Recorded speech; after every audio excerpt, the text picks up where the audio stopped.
Så Hugdov i Køge Bugt er der engang. Vejret er jo dejligt. Lad båden i vandet omkring kl. 4.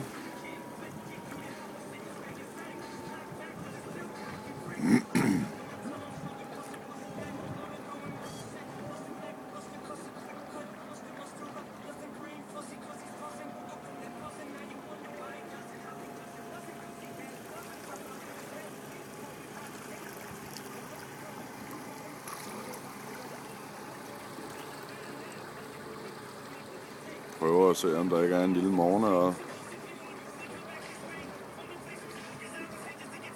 Men nu får vi se.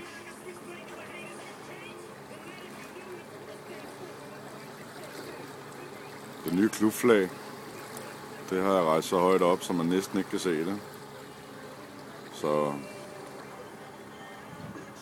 det er lidt skidt, men sådan må det jo være. Men lad os nu se i løbet af dagen, om jeg ikke får malet mit færdigt.